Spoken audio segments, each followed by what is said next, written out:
Se o Max aparecer, viu? Eu ainda estou atrás do Max, tá?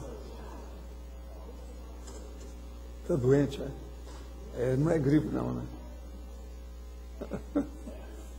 né? Mas é a gripe comum.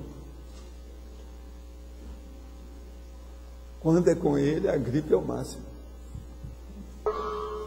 Tertúlia. Meu boa tarde aí para todos. Hoje nós temos aqui 2 micrófonos, de modo que vocês não se perturbem não, que eu acho que até o som está melhor também, está havendo mais ressonância.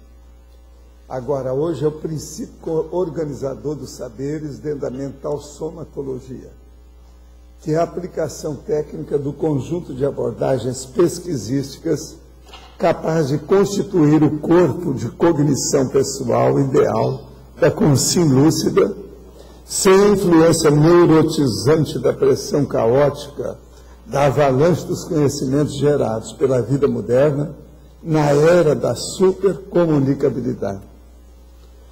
Agora vem aqui a razão, a ciência, os conhecimentos pessoais, a cultura, a erudição, a epistema, a oratura e a oratória, a prática da vida intrafísica, a sabedoria, a sapiência, o atiramento, a prudência, a sensatez, a capacidade resultante da experiência intelectual, o ato de saber de cor e salteado, o ato de saber na ponta da língua, a condição de conhecer o próprio ofício, o planejamento das próprias leituras.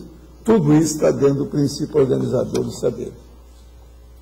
Agora, na taxologia, nós falamos o saber intra e o saber extraconsciencial. Na caracterologia, nós falamos 10 realidades básicas para a implantação do princípio organizador dos saberes. Quero dizer para vocês que com esse verbete, eu chego aqui a falar em 9 tipos ou categorias de princípio da conscienciologia. O princípio organizador dos saberes é providência indispensável para a pessoa disposta a priorizar o melhor no mundo paroxístico, moderno, das superinformações com supercomunicações. Você emprega alguma categoria do princípio organizador para o autoconhecimento? Sob quais condições? Às vezes aqui a pessoa, se quiser, ela pode mudar. Em vez de falar superinformações, primeiro ela fala supercomunicações para dar superinformações. Agora, esse é o verbete 1261, 4 páginas, 55 logios e 9 máximas. Se alguém quiser aumentar aí, pode aumentar a filologia, que faltam só 2 itens. Agora, nós temos aqui trabalho há 15 anos em atividade física em academias. Ajudei até hoje centenas de pessoas em diversos aspectos, dos mais rudimentares aos mais refinados. A minha profissão pode ser apenas um palco para a execução da minha proex assistencial? E você duvida disso? Você já está nisso, já está até aqui.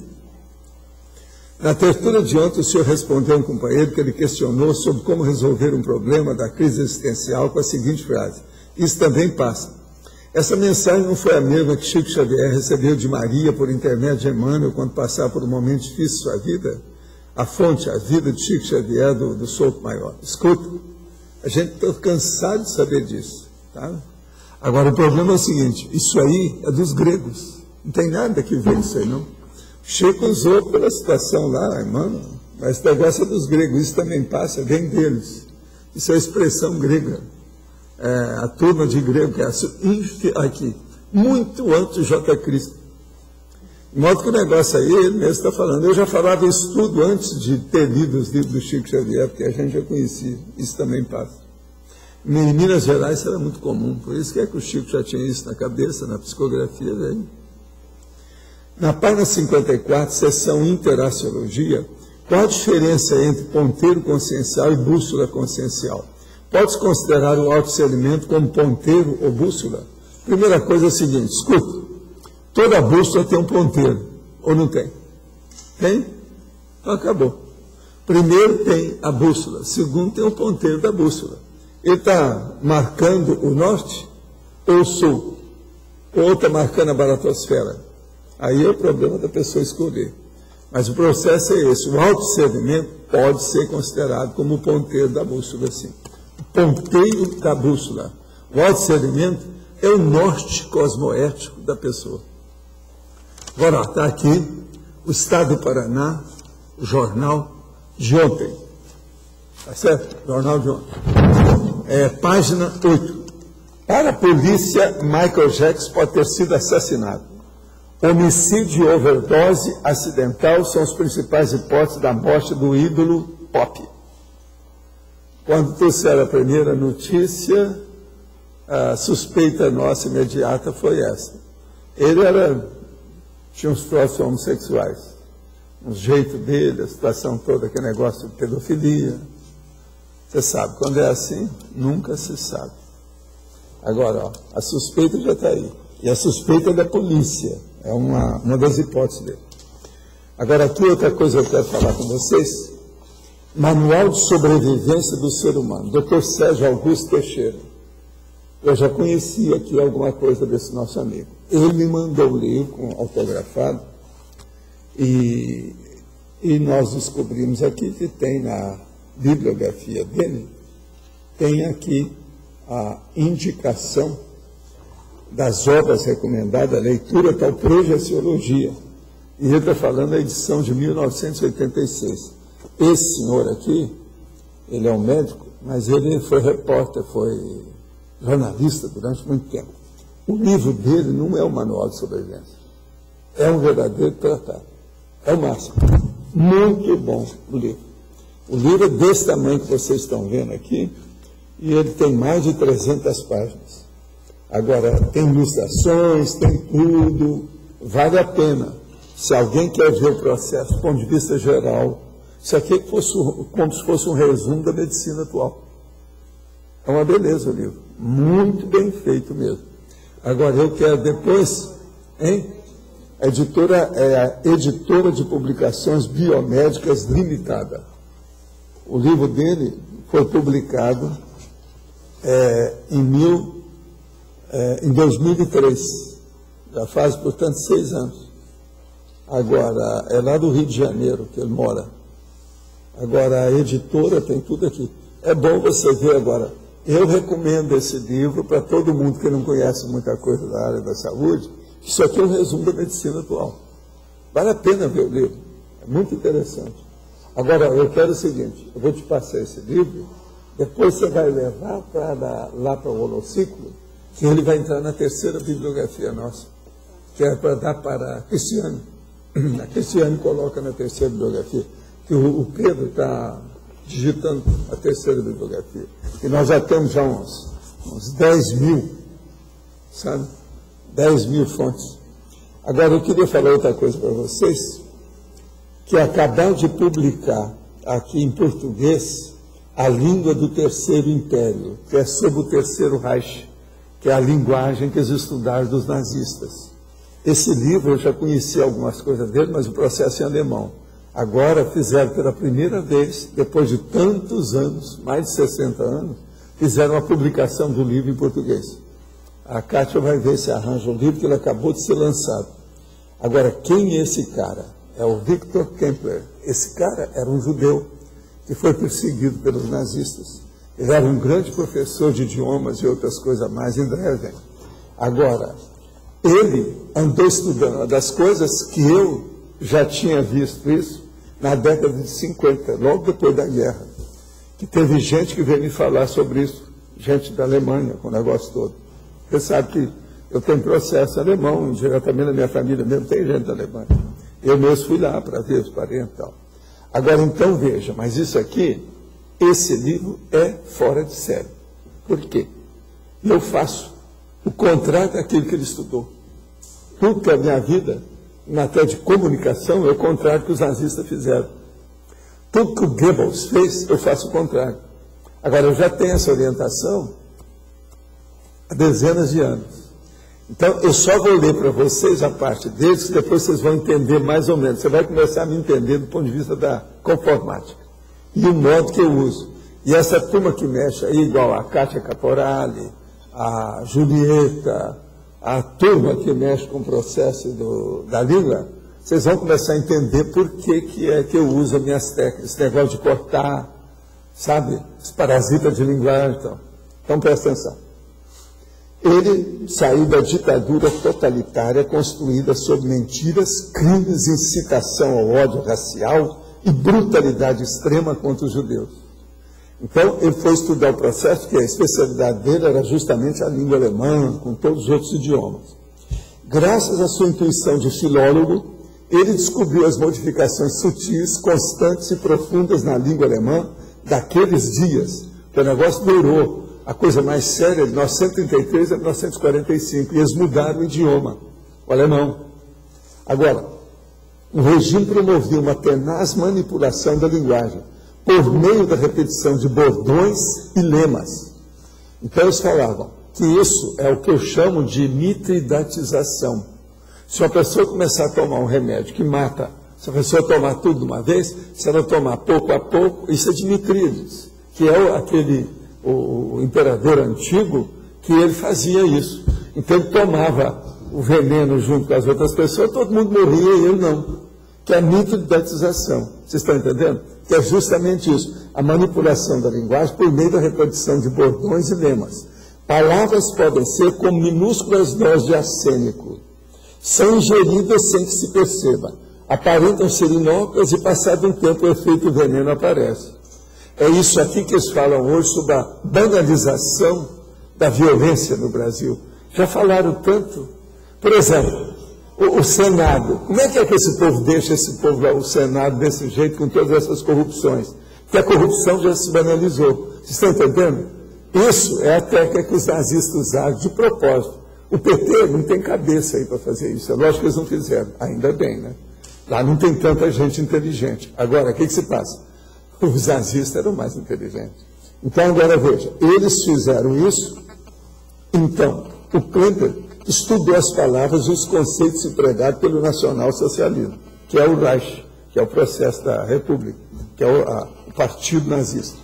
Agora, com base nos discursos de Hitler e Goebbels, mas também de textos publicados pela imprensa, que era controlada pelo Estado, e até mesmo de prosaicos anúncios de nascimento e morte, conversas, cartazes, conseguiu acompanhar a criação de uma nova língua nazi-germânica. Quer dizer, uma língua moderna que eles fizeram, que é o que eu estou tentando fazer com a conscienciologia dentro da área da racionalidade da ciência. Agora, o que é? Que se instalava em vários níveis. Tratava-se de uma língua pobre, sinônimo de pensar e agir pobres. Quer dizer, o pensamento crítico lhe é extirpado, que é justamente o que eu faço. O que é que eu faço? Eu coloco o pensamento crítico. Ainda falo da pessoa, você não tem nada que está tentando convencer os outros. Você informa, você comunica, mas você não faz isso. Meu dedão não senhora isso. Entende que é o contrário justamente do nazista. Os nazistas faziam para a pessoa não questionar nada, só seguir as ordens. E tudo dado tipo caserna. Tudo falado. Vocês já viram os filmes de nazista? Como é que grita um com o outro, tal, vamos. E os caras tudo assim, ó, parece máquina. Aquilo tudo foi feito, caso pensado, por causa do idioma. Agora, então, você veja. Agora, essa nova língua nazi-germânica se instalava em vários níveis. Tratava-se de uma linguagem ou língua pobre. O pensamento crítico era extirpado, acabava com ele. O sentimento tinha que reprimir o pensar. Quer dizer, a pessoa não pensionizava.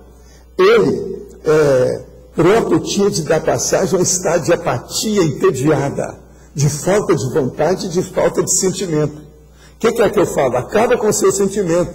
Vamos acabar com isso. Leva para a racionalidade. Só que tem, que é você com você. É justamente o contrário dos nazistas. Você está entendendo? Agora, então aí vem. Pois de onde é que teria conseguido todo o conjunto de carrasco e de torturadores, se não fosse feito isso? Persuasão. Você está entendendo o que é? Agora, então, o Klemperer pergunta isso do seu grande livro aí. O livro dele em português é Língua do Terceiro Império. Agora, em alemão, ele escreveu, na verdade, ele escreveu tipo latim.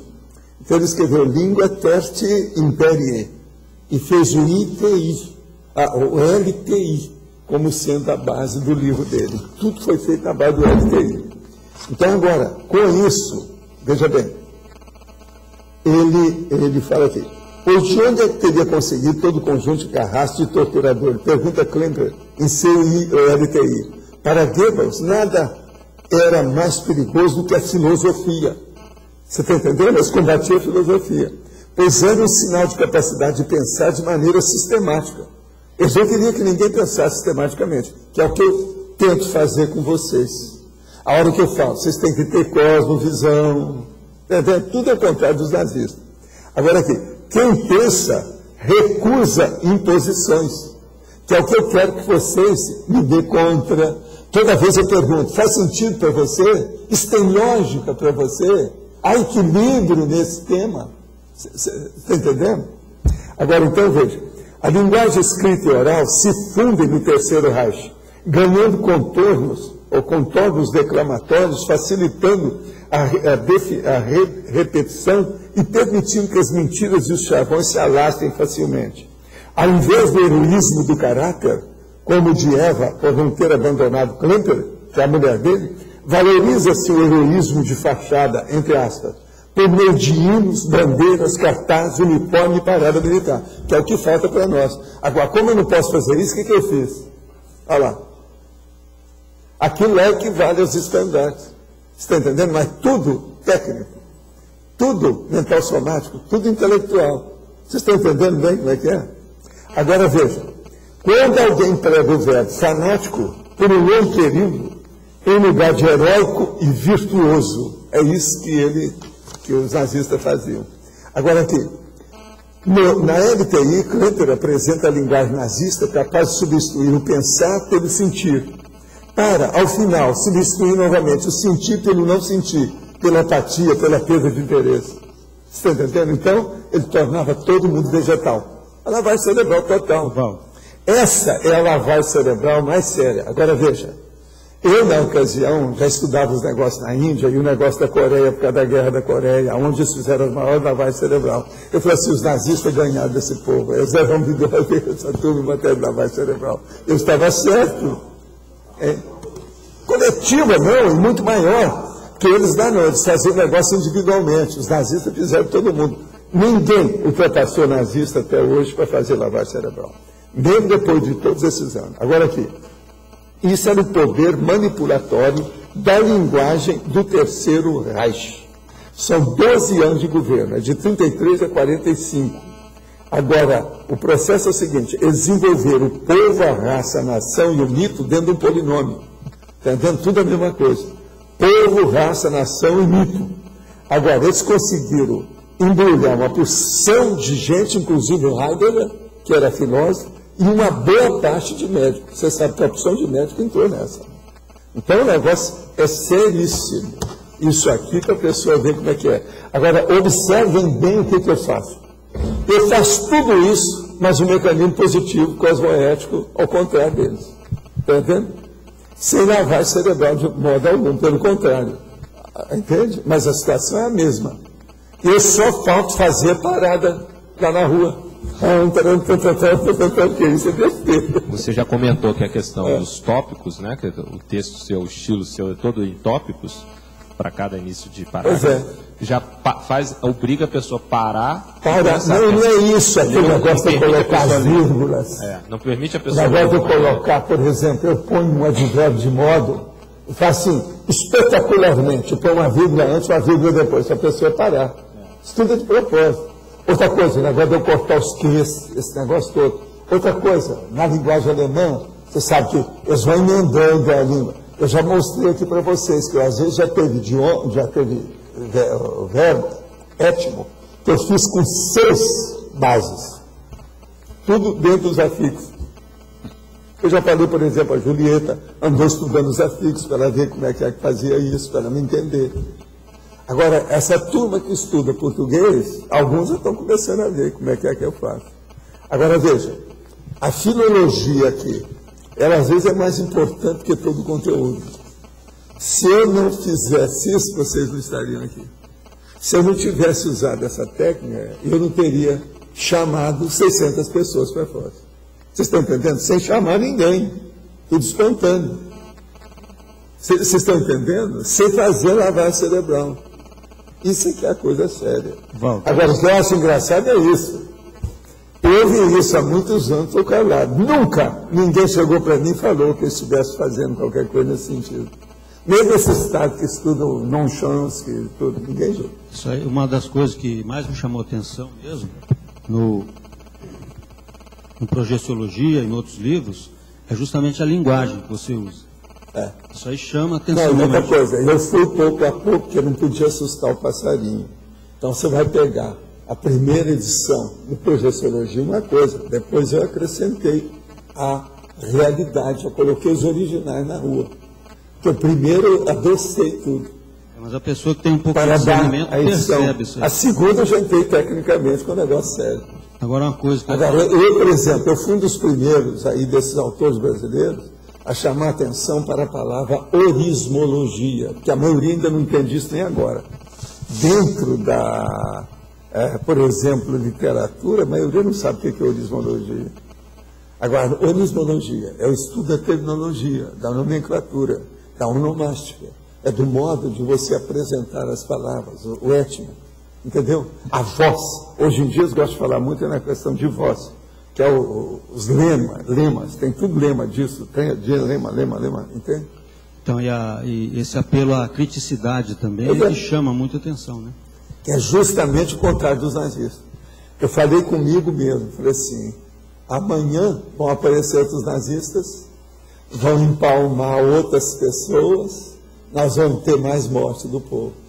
Se eu começar a fazer uma linguagem que eles ainda não fizeram, dentro do processo da conscienciologia, nós vamos fazer a profilaxia do nazismo.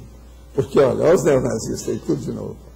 Olha os Agora, essas coisas aí, essa linguagem, essas técnicas aí nazistas, elas ainda são usadas nos quartéis. Eu sei. A gente mas não é isso. Um Os filmes americanos, por que é? Uma das coisas que eu fui estudar em Hollywood era isso. Aquele negócio, por exemplo, eu fui ver lá em Hollywood, eu não estudei só o processo de Hollywood, eu fui estudar em Beverly Hills, com os negócios todos, quem é que as moças namoravam, quem é que as mulheres namoravam. Então, por exemplo, uma das coisas que eu descobri era isso. Tem mulheres lá, mesmo no meio daquelas, que elas são fascinadas pelos caras de cap e uniforme. Mas por quê? Porque eles são machos, eles falam tudo como macho, tudo ali, mandando. Agora, eu fiz reuniões para ver o negócio. Então, por exemplo, gente que eu mesmo conheci andava com os marinheiros. Você está entendendo? Porque tudo era. Sabia o que eu queria? Não, nós vamos, às 8 horas eu estou aqui. Tudo assim. Quando a pessoa fala, só de macho, que é mandar, que é a linguagem da caserna. Agora, americano, em certas áreas, eles adoram isso. É o negócio do West Point, aquele negócio todo, você está entendendo?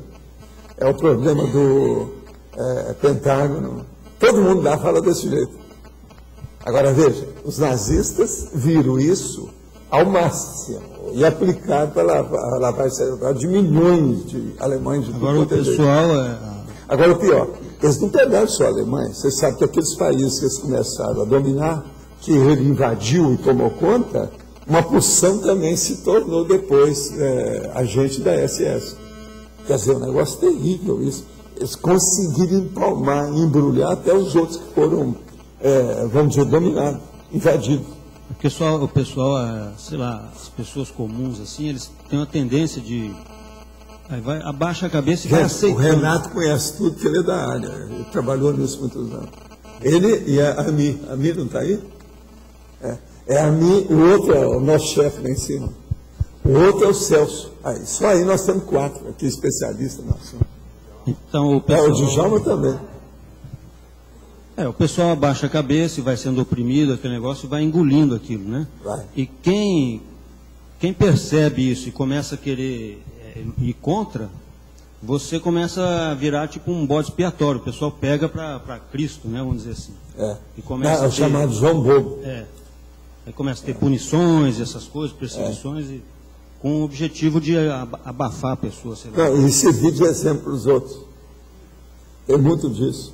Agora, vocês estão entendendo, então, né, o mecanismo do Reich, o Goebbels, a situação toda da Leni e do povo lá, que não era fácil. Paulo, você comentou a questão de banalização, né? Chega num ponto, banaliza e aí fica difícil das pessoas mudarem isso.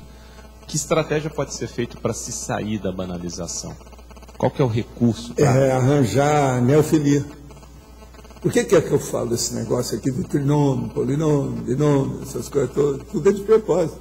Isso tudo faz parte do meu contexto aí, que eu fui estudando, que é o melhor que tem, para fixar as ideias. E agora elas são terríveis. A turma já está sabendo fazer, por exemplo, hoje, trinômio que não sabia, e eles estão fazendo bem.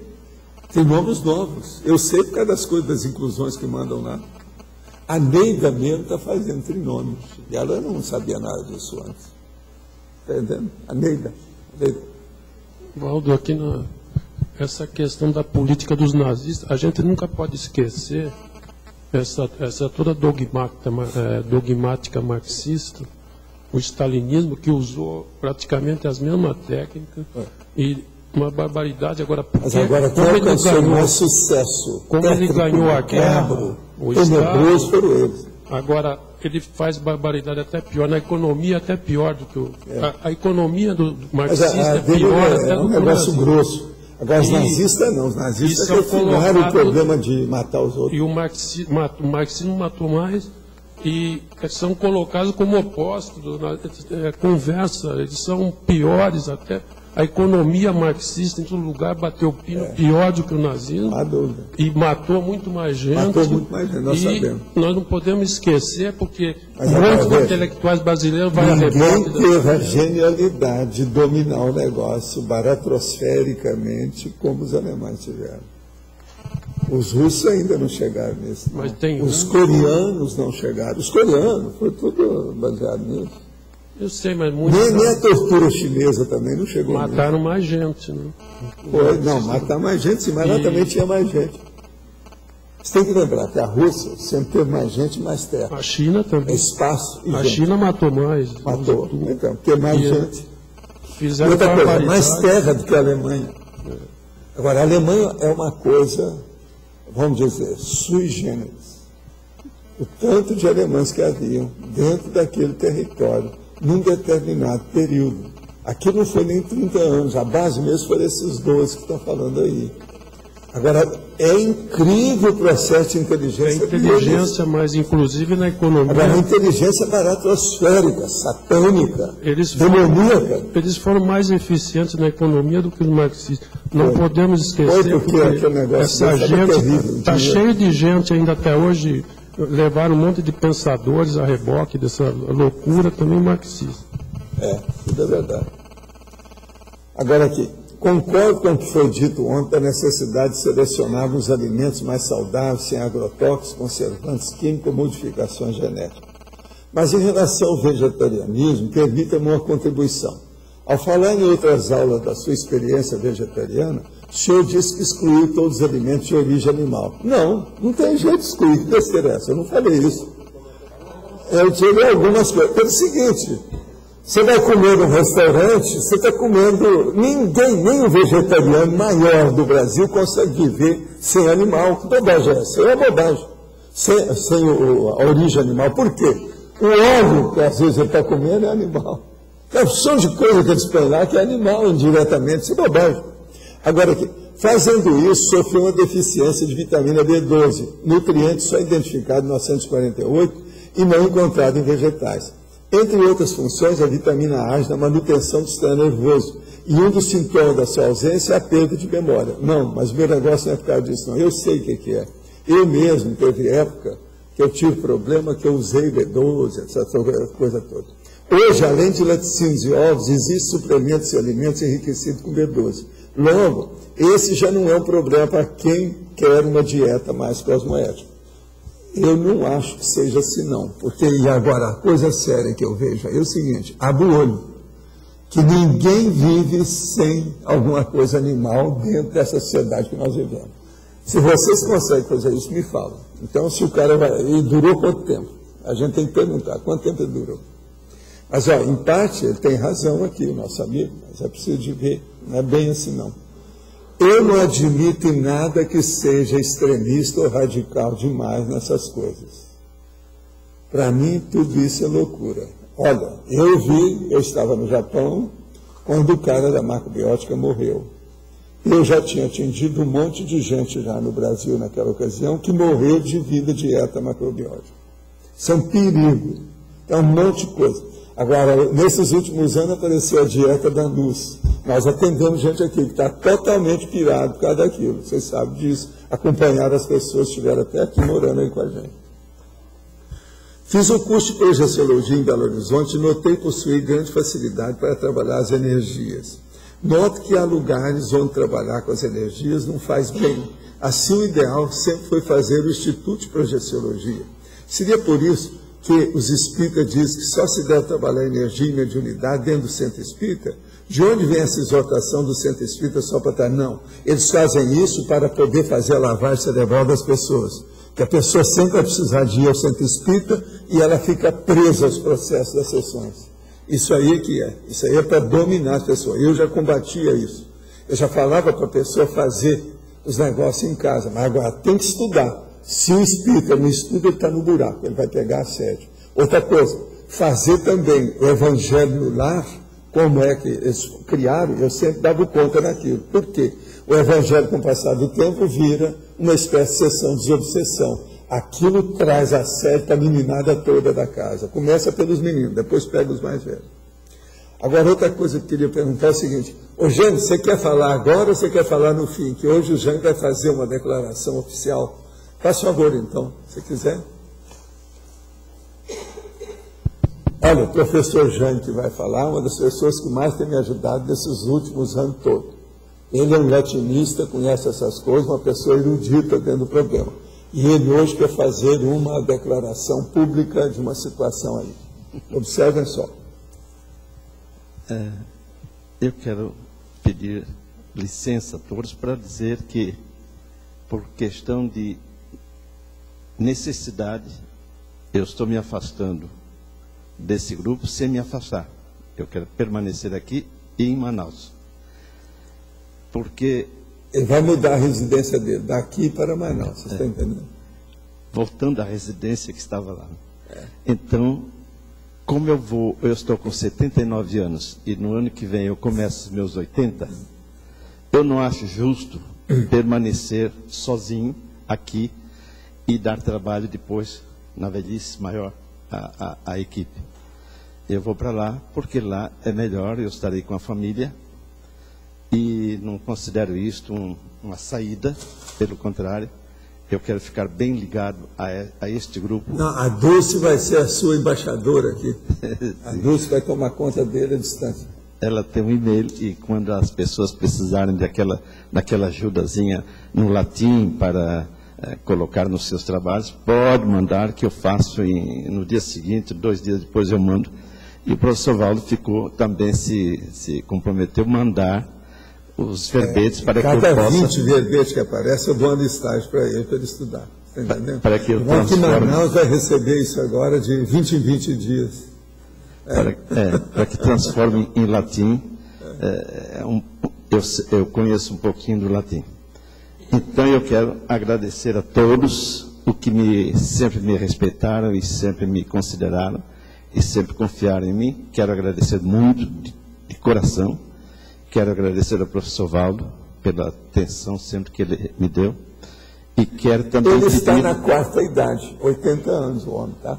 E quero essa lucidez toda. E quero pedir também perdão a todos aqueles que porventura se sentiram magoados por alguma atitude minha ou por alguma coisa errada que eu fiz. Errar é humano e eu sempre procuro não permanecer no erro, porque aí já é estultícia. Mas eu quero pedir perdão às pessoas que porventura se decepcionaram comigo de alguma coisa. E quero também... Jaime é um jurisconsulto, tá entendendo? Presta atenção. E quero também manter esta amizade. E eu tenho certeza que esse mesmo grupo que está aqui já esteve muitas vezes juntos e estaremos juntos até a concretização do Estado Mundial. Ou nós trabalhamos o Estado Mundial a partir de agora, a partir desse instante em que o professor Valdo anunciou o Estado Mundial, e nos revezaremos até a concretização do Estado Mundial, eu tenho essa certeza, mas eu não posso mostrar a impressão digital, evidentemente. Cada um vai ter a sua certeza, o seu pensamento, ou vai tomar a sua atitude, e todos nós somos inteiramente livres. Eu trouxe aqui para o professor Valdo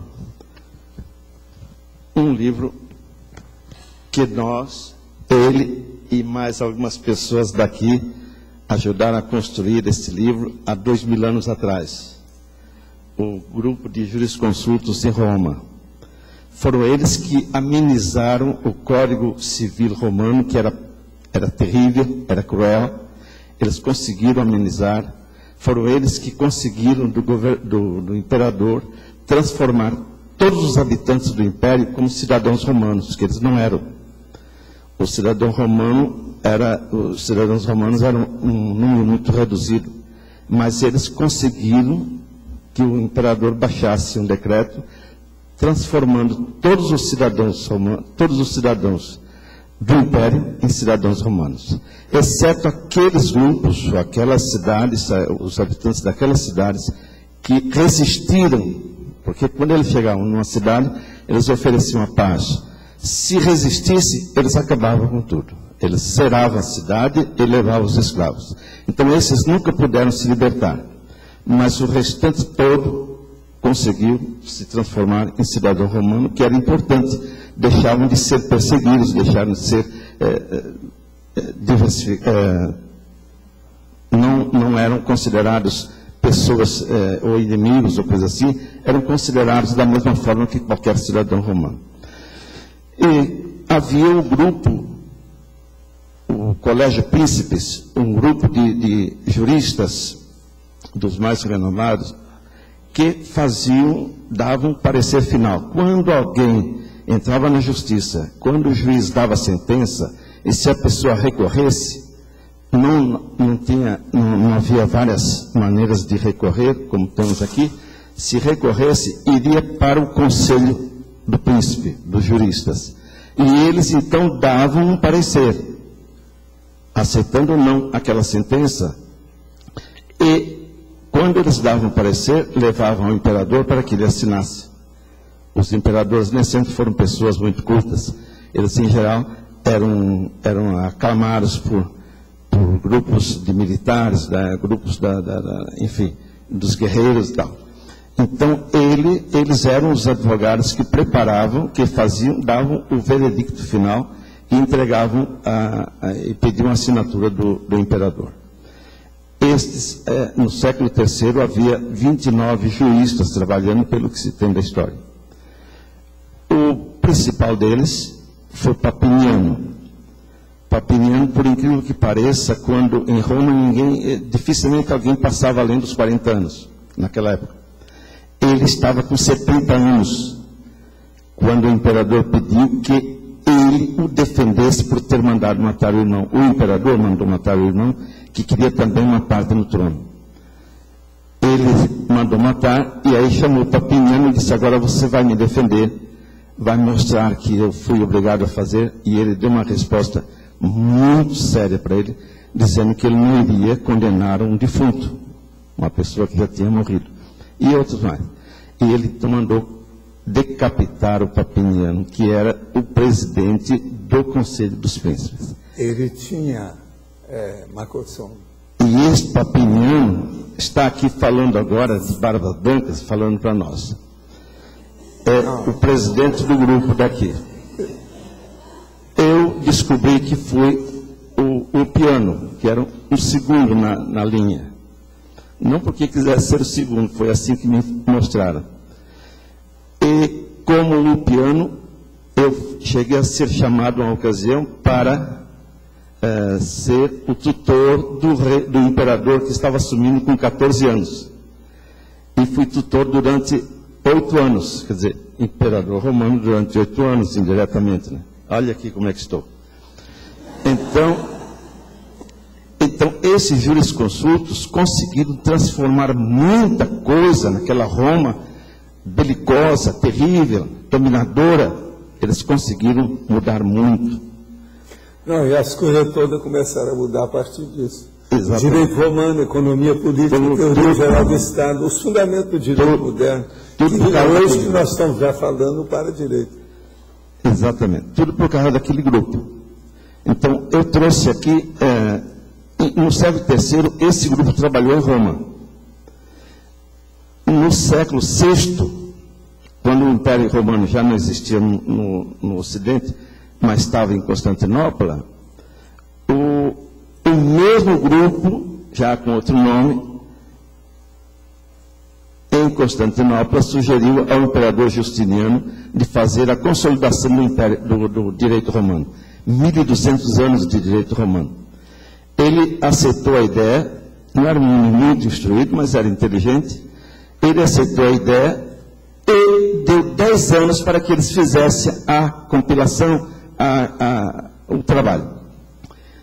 Eles, inexplicavelmente, conseguiram em 4 anos. Eram pergaminhos, couro de animais, onde tudo era desenhado, trabalhado. Já imaginaram pegar milhares e milhares desses pergaminhos,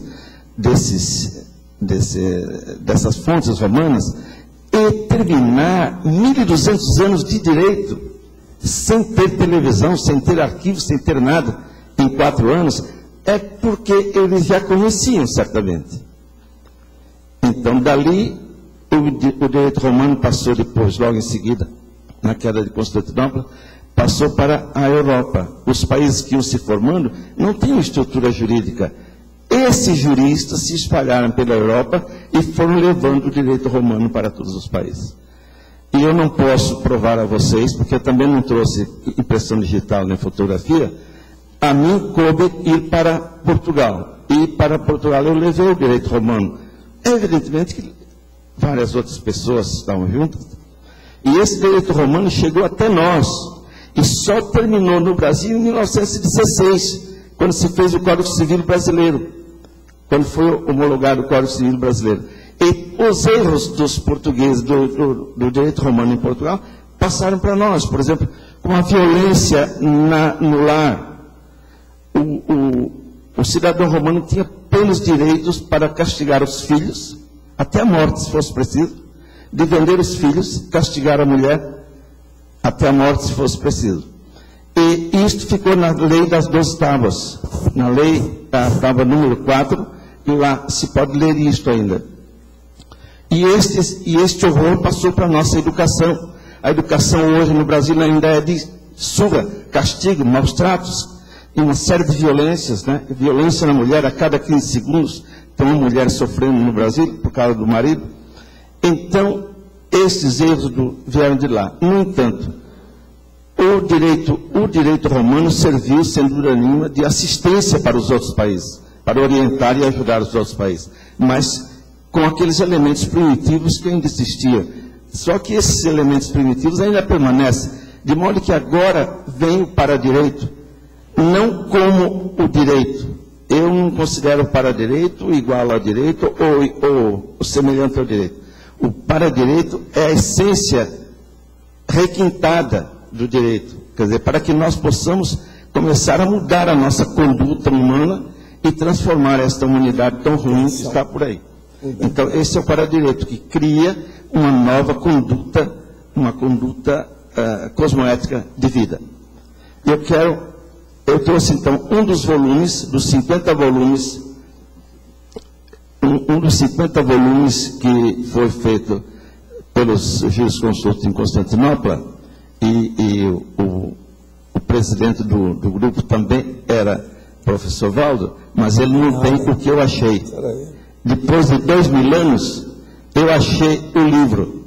Meu filho, no ano passado, me impôs ir com ele à Europa, e ao passar por Roma, quando desci, no dia seguinte, chegamos lá de noite, no dia seguinte, quando desci, vi dezenas de livrarias universitárias, mas quase todas fechadas por causa das férias. Mas entrei a única que estava aberta, entrei e pedi se tinha alguma coisa de direito romano. Ora, em Roma pedi saber se tinha livros sobre direito romano. Evidentemente que tinha.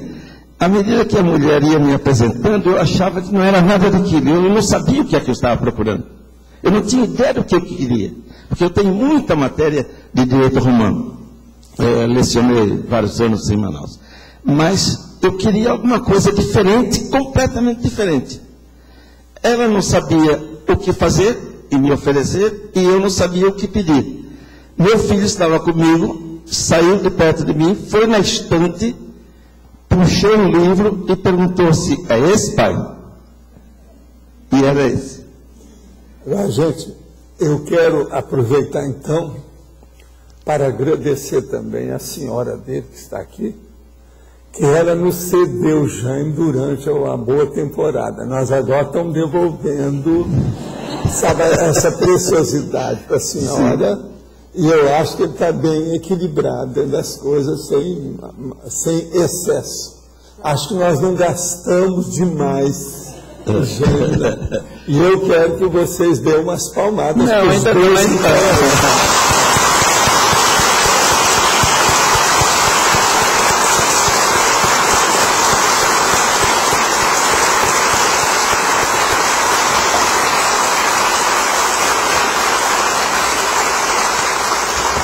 Mas agora eu cobro mais um minutinho, tá bom? Uma moratória. Uma moratória.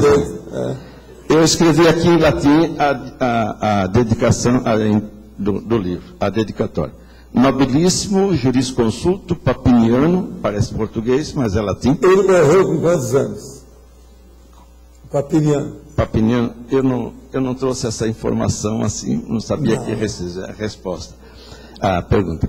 Propter inventionem conscienciologia tenepis ofiexis seu enciclopédia tibi in eternum gratitudinem meam do ac essiam digesta nostra seu pandectas tibi cordia offero.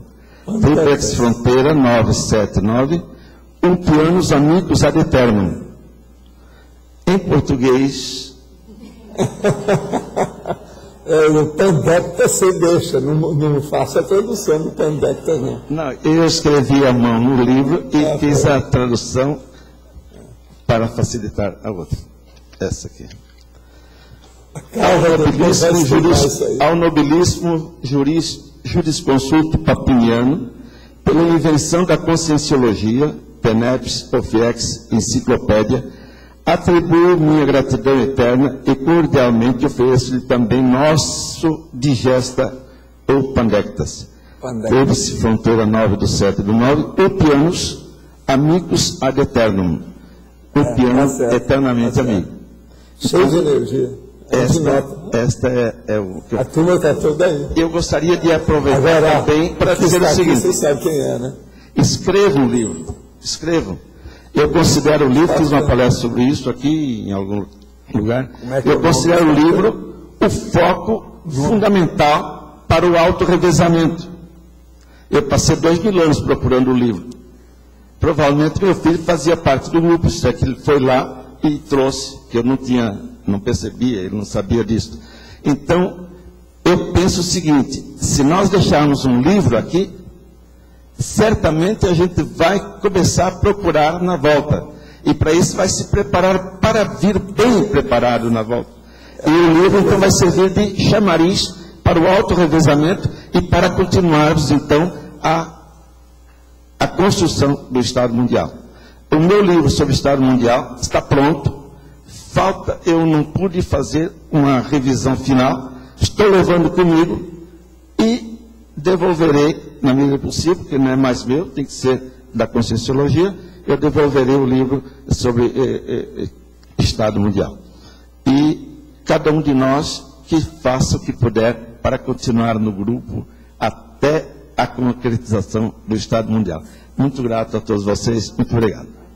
Obrigado.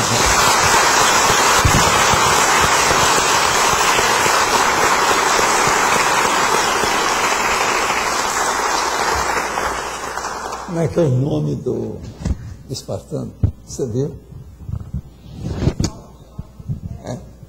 Ah lá, ela não esqueceu. É o Éforo, é ele que está ajudando o Jaime. É o Éforo. O Éforo é que está ajudando você. o espartano, ele era éforo. Puxa vida. Muitas graças.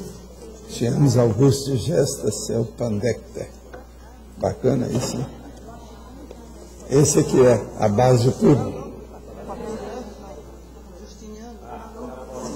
Obrigado, Eugênio, mais uma vez.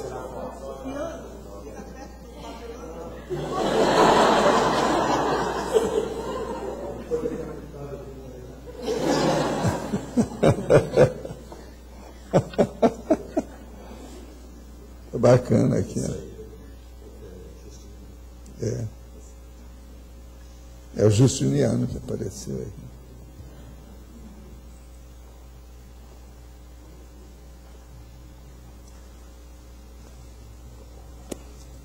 Muito bacana.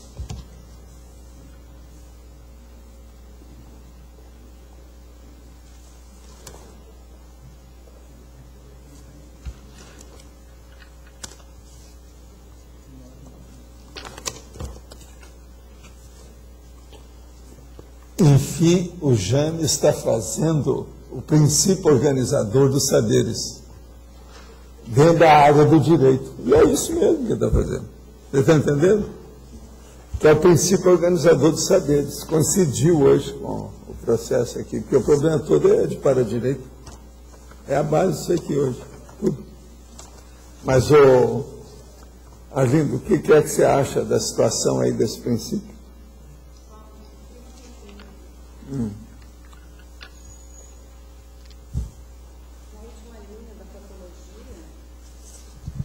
Na última linha da fatologia, você fala do planejamento das próprias leituras. Você pode falar um pouquinho sobre isso, assim, como a gente organizar dentro daquela tua organização, assim, livros direcionados para pesquisa? A ideia mais prioritária da história é o seguinte: você está lendo para quê? Qual é o objetivo da sua leitura? Então, isso é que a gente tem que caracterizar em primeiro lugar. Uma outra coisa, esse objetivo, com o passar do tempo, ele se transforma.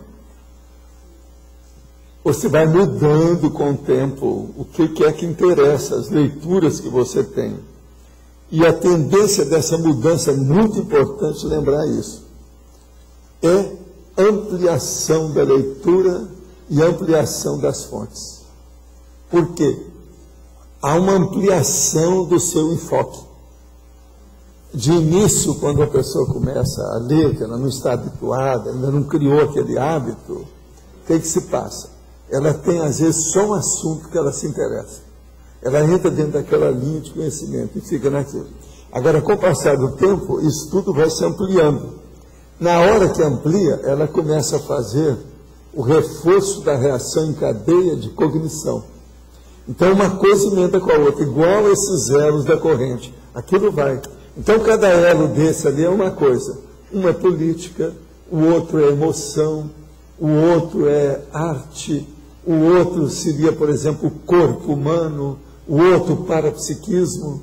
Então, aquilo vai ampliando.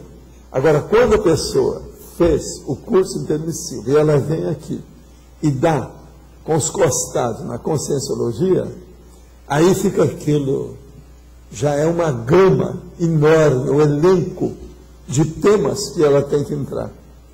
Esse é o motivo, e a maior prova que tem aqui é o seguinte: as ICs, nós já temos 17 ICs. Os laboratórios, nós temos aí 17 laboratórios. Olha os tipos da dinâmica de parapsiquismo.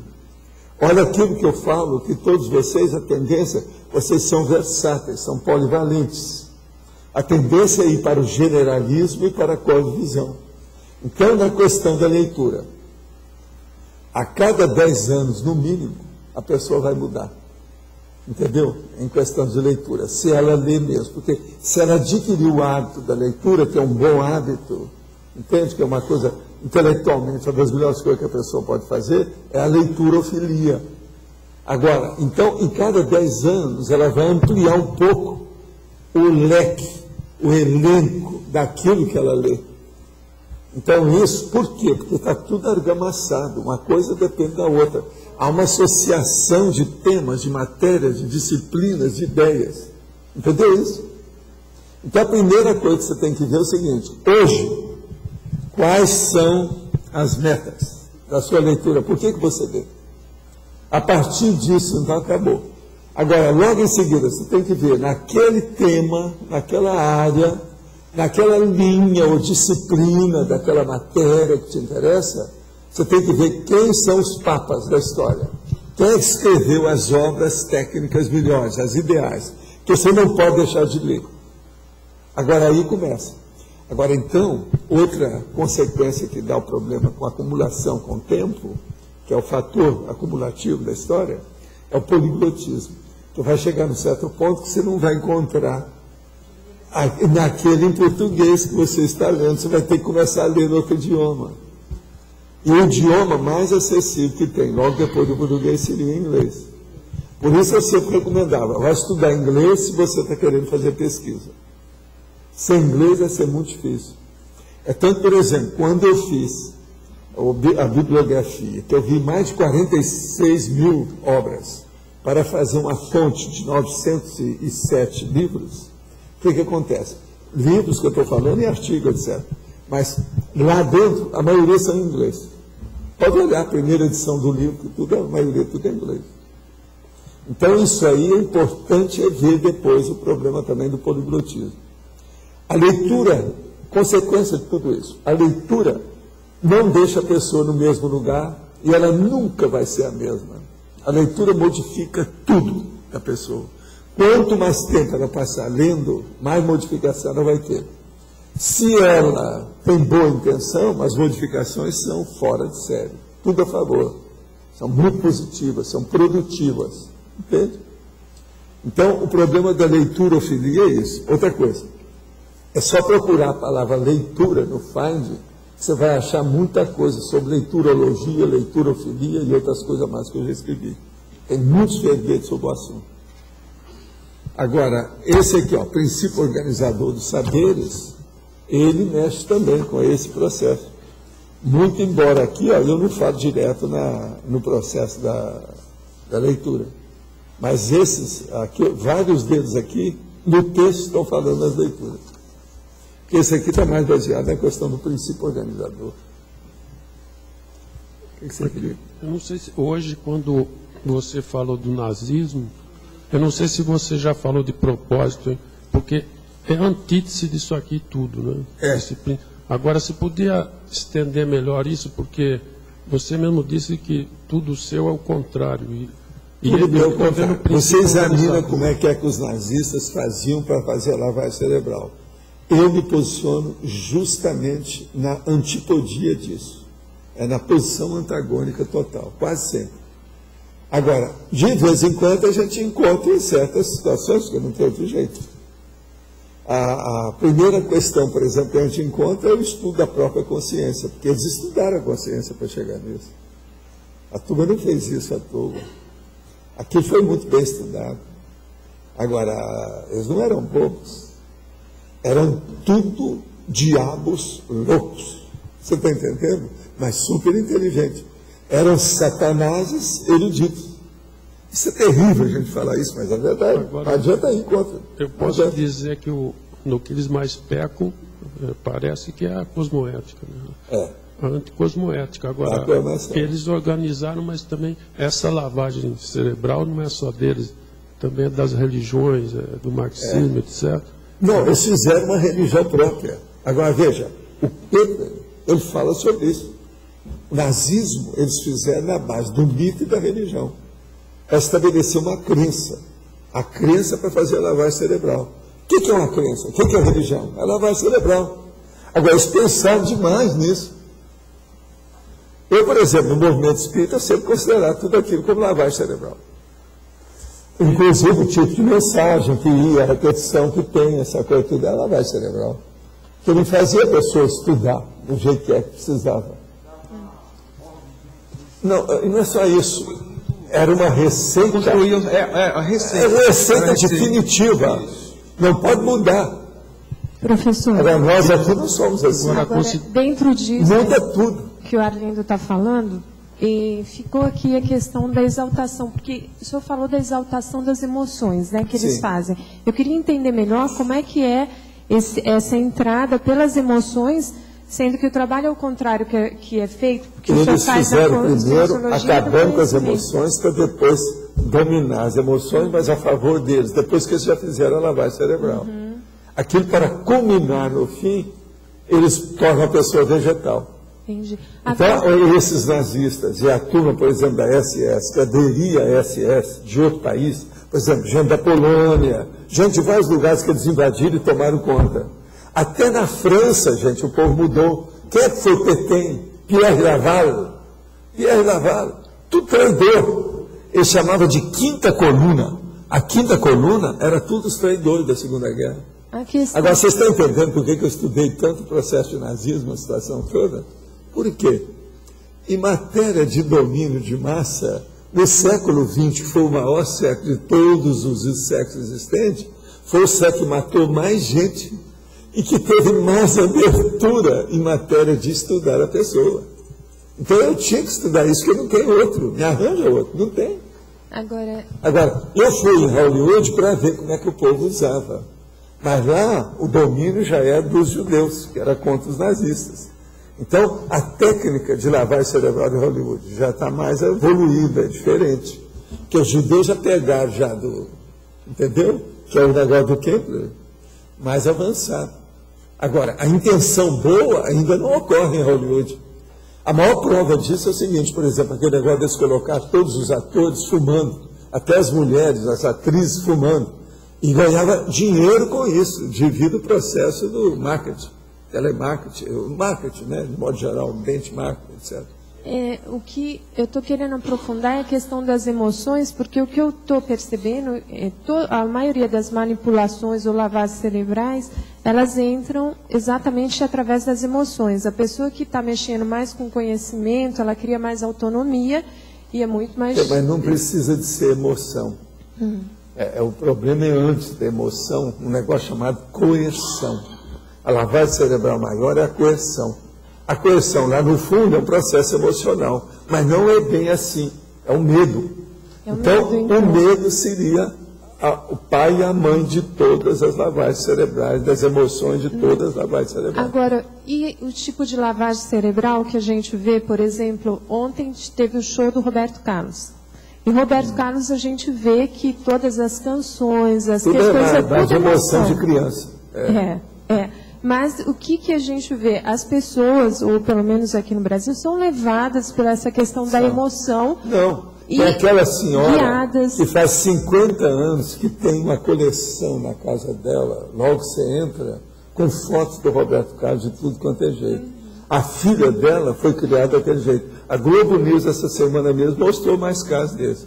Você sabe que eu conheço o Roberto Carlos há muitos anos, né, pessoalmente, estive no camarim dele, examinei umas coisas dele, isso. Na época que ele estava começando lá no Rio, que ele era casado com a Anice ainda. Eu estive na casa, conheci a Anice e tal, andei no carro junto com ele e tal, essa coisa toda. E ele tinha um amigo dele que era amigo comum meu, e eles me pediram para dar uma geral nele. Então eu fui lá para ver, coloquei bastante energia, entrei no camarim dele, no canecão com ele, todo, enchi de energia a situação para melhorar. É que, por exemplo, quando o senhor fala de religião, parece que tudo evoca muito a questão das emoções na pessoa. Não, mas religião é isso. Religião é lavagem cerebral mística. Então eles pegaram o parapsiquismo e fizeram a lavagem cerebral através disso. Religião, seita, essa coisa, tudo isso. E o trabalho contrário é a cognição, né, que é o trabalho que o senhor está fazendo aqui, que faz com a gente... É levar tudo para o discernimento. É fazer você pensar por você e dar uma banana em todo mundo que queira dominar você através da ideia, da emoção ou de qualquer coisa. Acabar com o domínio. Você tem independência de pensar o que tem que entender, mas lembrando que há uma interdependência evolutiva. Então, ao mesmo tempo que eu falo uma coisa, eu explico a outra. Agora, eles nunca falaram nada, nem explicaram nada, eles só dominavam. O próprio Hollywood é assim. Só domina.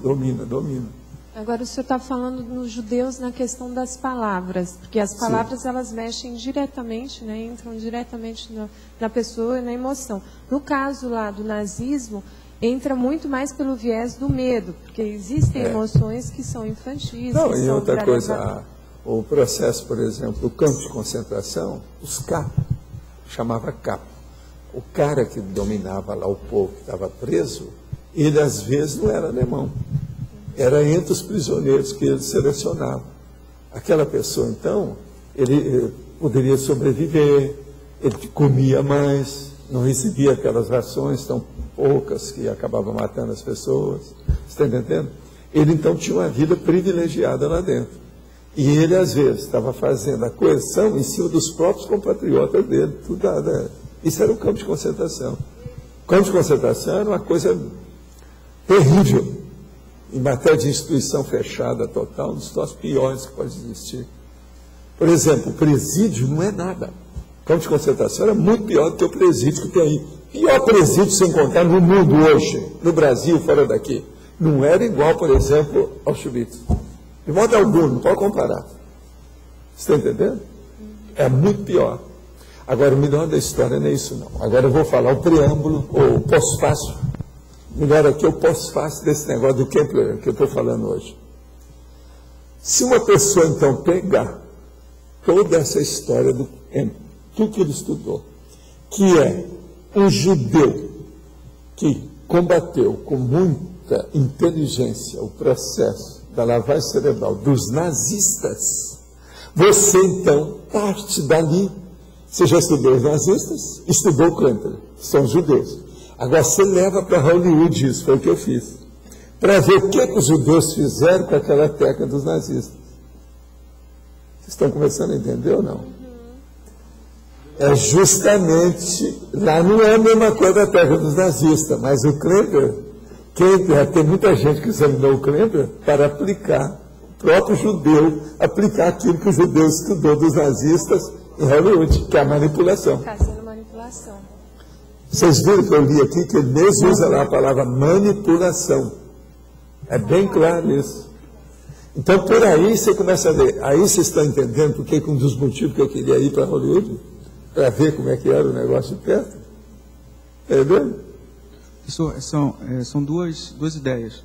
A primeira é que eu lembrei um filme, em termos de filmografia, que se chama Obrigado por Fumar. Que é um filme que fala justamente para essa questão de Hollywood, Greta Garbo, um monte de atrizes e atores são pagos com cachês milionários para aparecer fumando. Muitas dessas atrizes tinham origem germânica. O negócio é terrível, o problema, ninguém escapa das afinidades. Os afins se atraem, não tem saída nisso. Entendeu?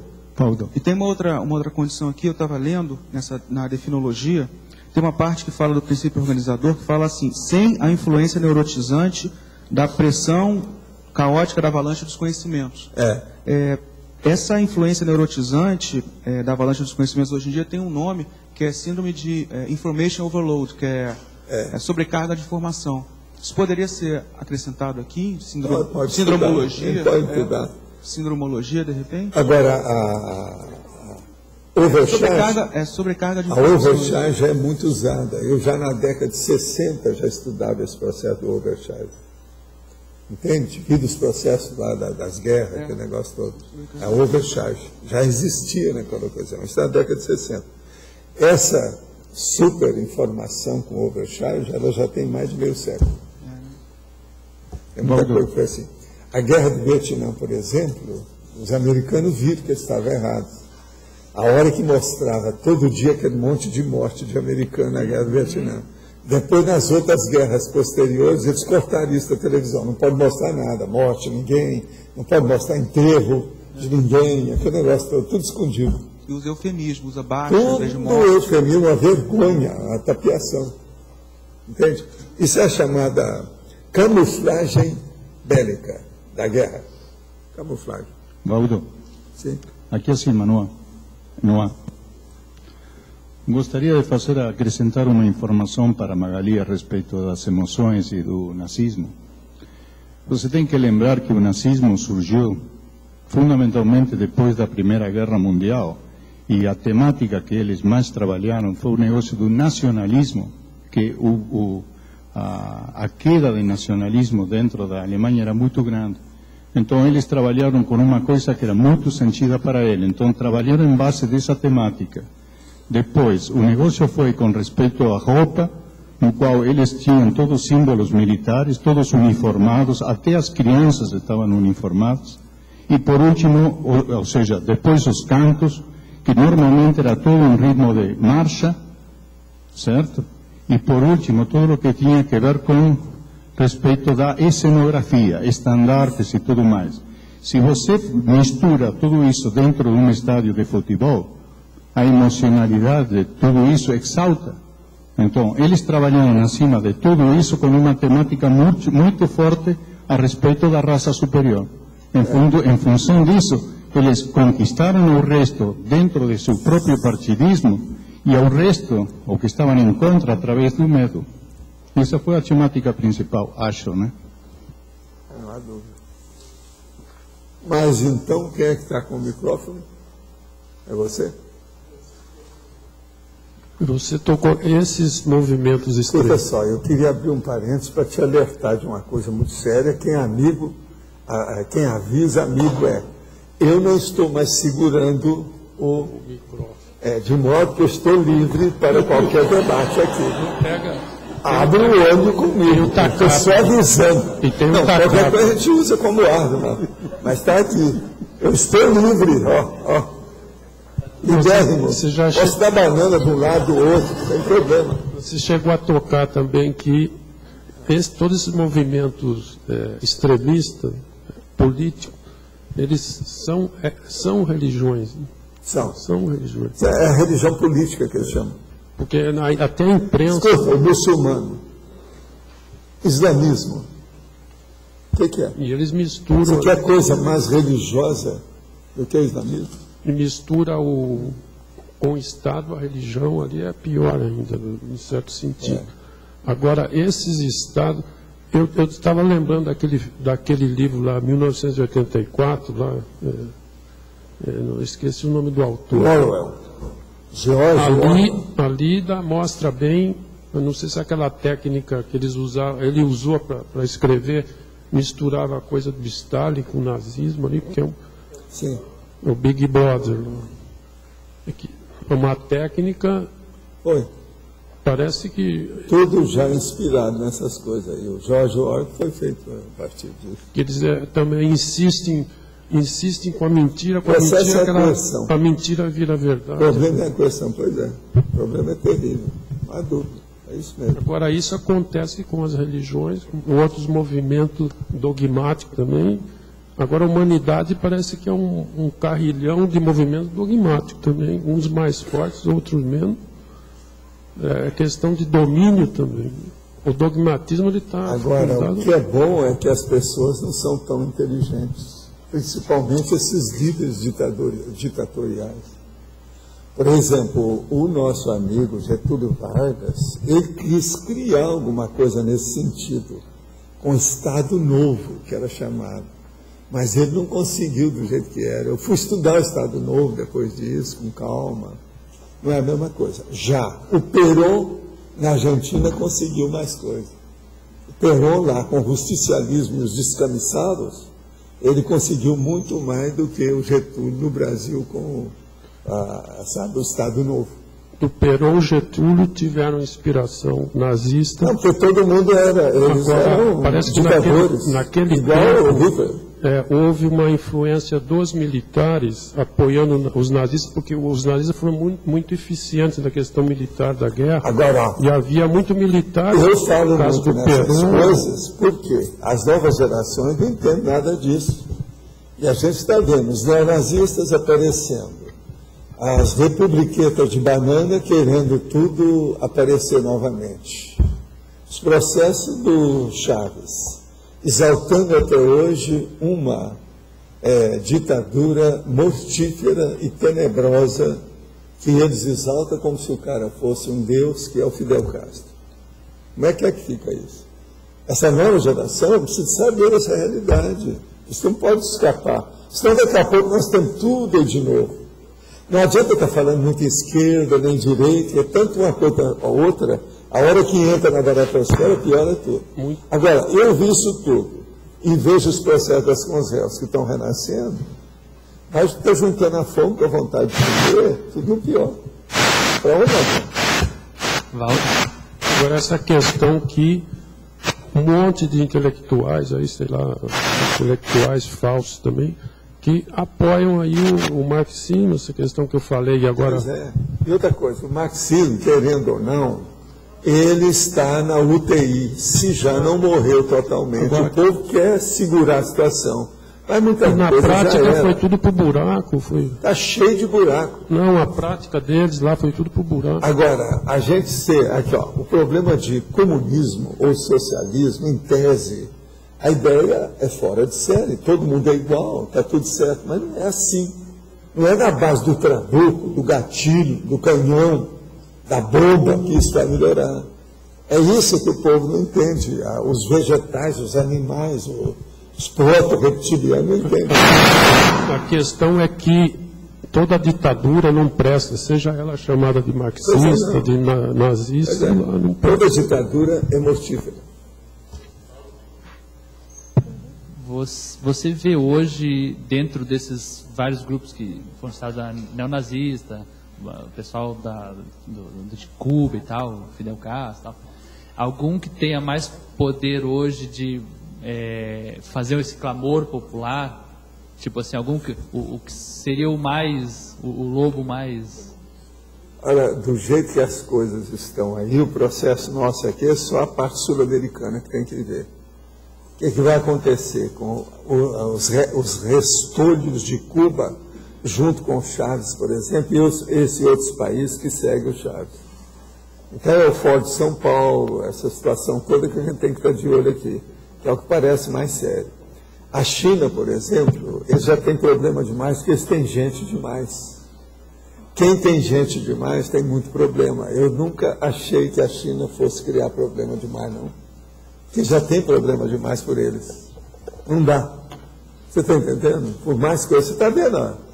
Mexeu um pouquinho, na memória tem 160 pessoas que já foram assassinadas lá. Isso aí lá é assim. O negócio é gente demais. Segurar a barra lá dentro. Gente, presta atenção. O Brasil tem quantos habitantes atualmente, oficialmente? Como é que é? 180. Agora, lá tem 1.300.000.000 de pessoas. Quantos Brasis tem na China? É uma loucura você pensar uma coisa dessa. Você está entendendo? Tem pelo menos aí, se fizer o cálculo aí, tem 8 Brasis. Como é que fica? Agora pensa bem, todos os problemas que nós temos no Brasil, vezes 8, é o problema da China.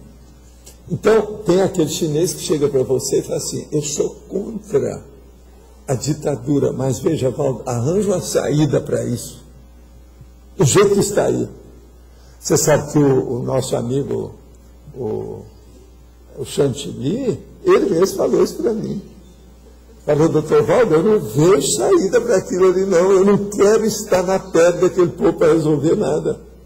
Em parte, eles têm razão, mas é que deixaram o negócio caminhar demais. Já devia ter feito outras. Veja bem, só o negócio de há pouco tempo eles ainda não conseguiram do povo parar de cuspir no chão, cuspir nas coisas. Pensa bem como é que é isso. É terrível você pensar nisso. Aqui no Brasil, por exemplo, tem um monte de coisa que nós não temos. Você passou lá, você viu as diferenças com o Brasil. O Brasil é muito melhor para viver do que lá em certas coisas. Agora não é fácil. Você vai comer cachorro? Não é fácil isso. Mas é gente demais.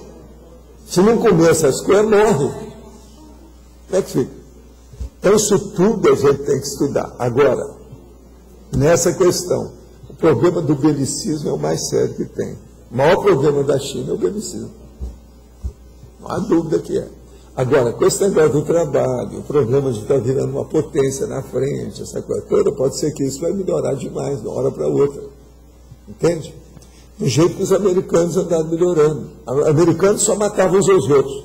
Depois resolveram matar os outros fora. Entendendo? Foi assim. Mas pelo menos no meio deles, eles andaram melhorando. Entende como é que é? questão dos americanos, eu estava lendo esses dias um cientista político que ele comenta que ele está antevendo uma questão muito crítica dessa crise nos Estados Unidos pelo fato de ser uma das a nação mais armada. Pois é, mas o problema da arma é tem mais arma. Parado com o processo de arma. São 200 Agora, milhões de... Qual é a inspiração disso? É judaico. São os judeus lá por dentro que fazem isso. Olho por olho. Agora, você sabe qual que era o meu medo? Há muitos anos, eu falava assim, qual é a sua preocupação maior com o processo da China? Eu falei assim, eles vão arranjar um Pentágono. E eu tinha razão. Está entendendo? Já pensou, se os chineses arranjarem um Pentágono, aonde nós vamos falar com isso? Se eles começarem a liberar o problema de arma lá com aquela população toda, isso é uma loucura. Mas isso não aconteceu. Nada disso. Sei lá o que esses caras não estão lá fazendo, é justamente para segurar isso. Porque o problema, às vezes, não é aquilo que aconteceu, mas aquilo que deixou de acontecer, porque alguém segurou. Ninguém vê isso. A coisa mais séria não é aquilo que você fez só, é aquilo que você também deixou de fazer, que é a ONU Super, como eu chamo. Isso é muito sério. Agora aqui. Que nutrientes necessários aos humanos, além da B12, não são encontrados suficientemente em vegetais? Pesquiso atento sobre isso, já conversei com os médicos nutricionistas e não soube de nenhum.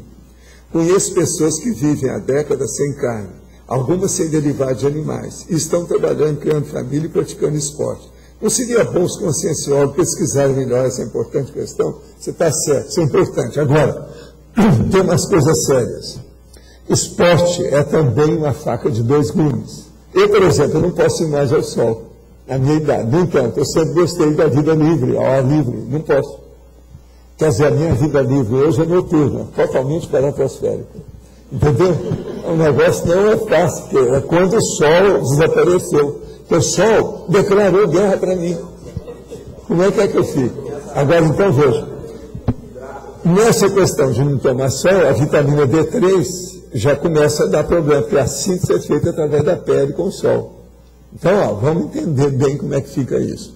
Agora, o que eu vejo é o seguinte, para você que está aí, empenhado nesse assunto, eu queria também levantar um alerta para você. Cuidado com esse negócio da comida, porque tem gente que vira dieta vegetariana, ele deixa de ser carnívoro, então ele vai ter a dieta vegetariana. Ele que comia um montinho assim, ele começa a comer um Himalaia.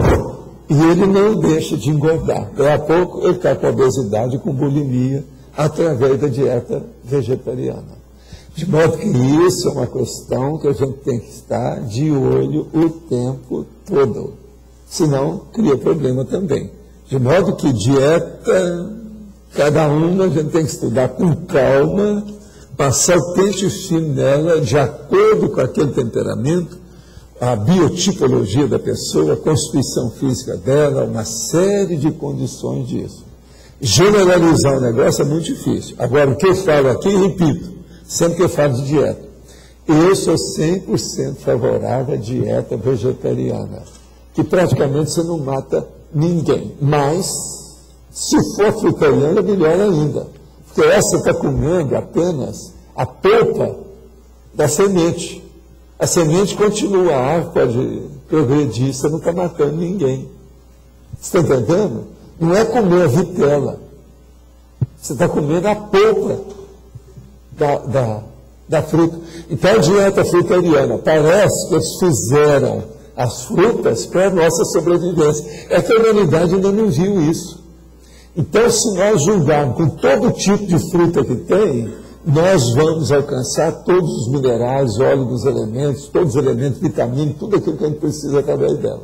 Mas tem que julgar com frutas diferentes.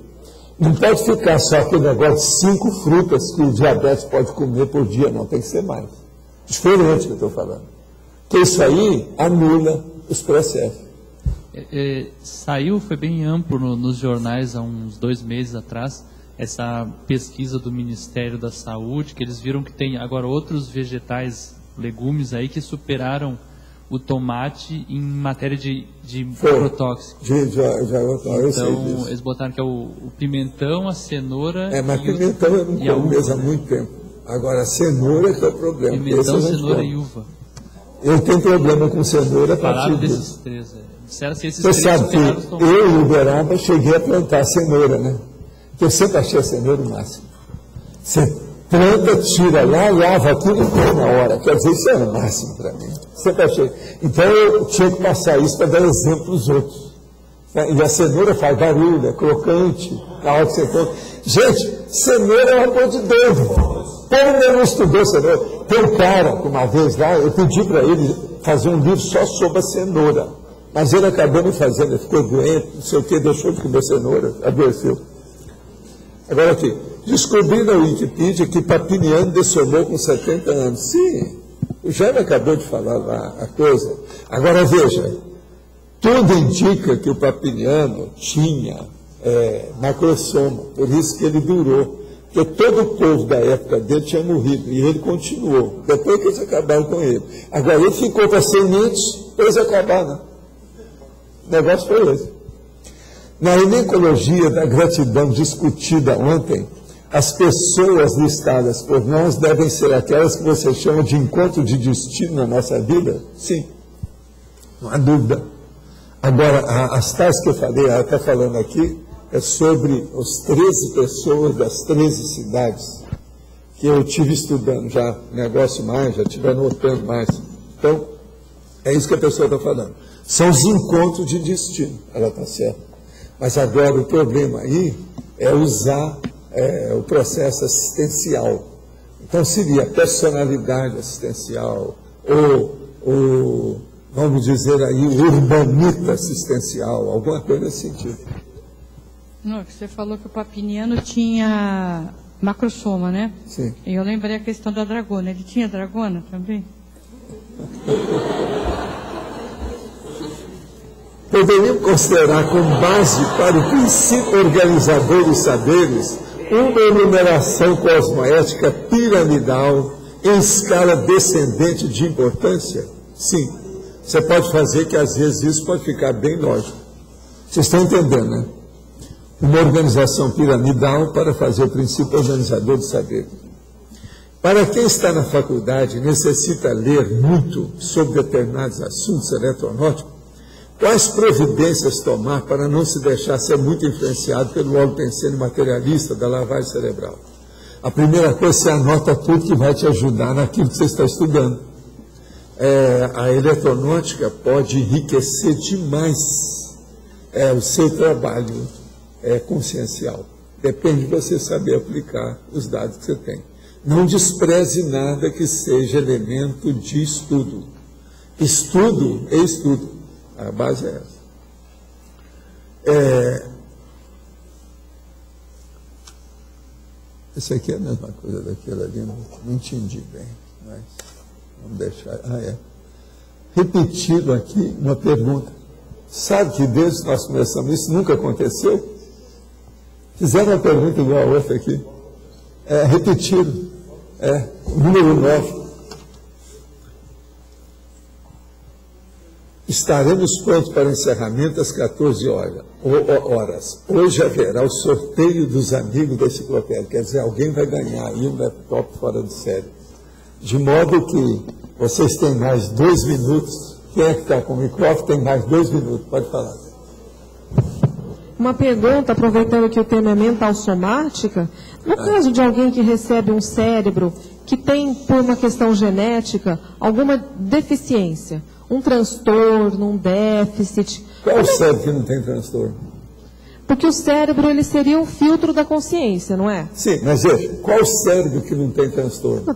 Parece que tem cérebros que são normais e alguns que são anormais. Deve ter cérebro que não tem muito transtorno, que é do ser humano, mas mesmo assim ele domina aquilo. Então, esse negócio de cérebro perfeito não existe. E no caso, então, o cérebro, se ele tem alguma anomalia um pouco maior... Vamos supor que você recebeu um cérebro fora de série, Alana. Você começou a comer errado, seu cérebro já começou a deteriorar. Quando você chegou na adolescência, aos 15 anos, já está tudo deteriorado. Aos 26, quando o cérebro amadureceu, às vezes já está cheio de lacuna. Quem é que tem cérebro totalmente perfeito? É muito difícil. Se alguém tem, deve ser um serenão. Então, o problema nosso é saber carregar o cérebro. É isso que eu falava quando era rapaz. Não, eu estou aqui tentando carregar meu cérebro de acordo.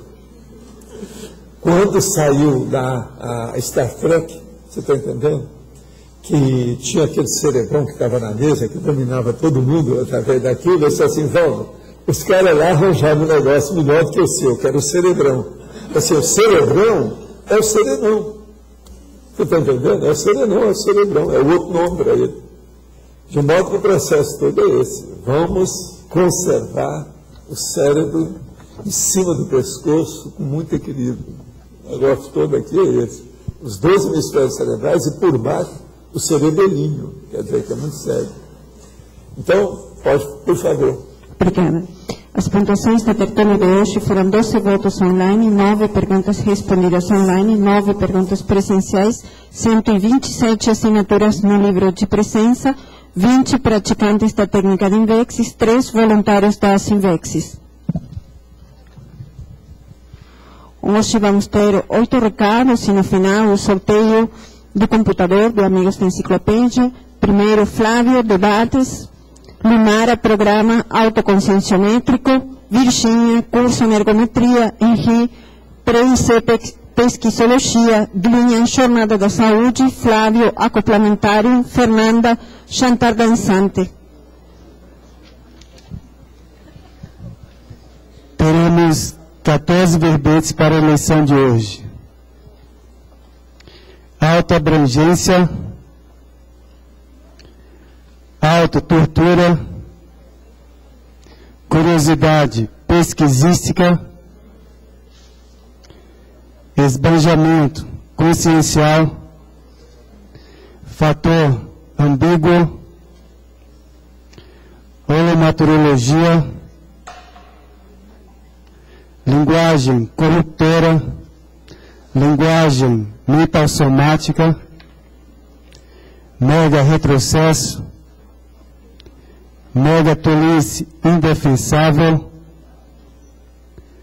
micro-universo intransitável, papel social, para estação de trabalho, previsão da autossobrevida.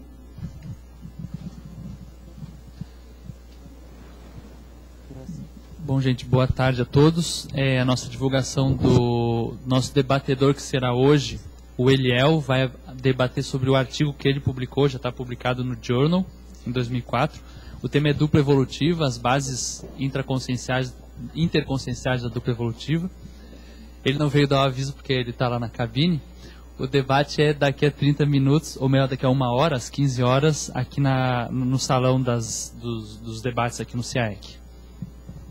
Bom, pessoal, nós queremos divulgar aqui, né, o lançamento do novo curso da Consciência, que é um programa conscienciométrico, visando a gente conquistar a vivência da RECIM, que é a reciclagem intraconsciencial.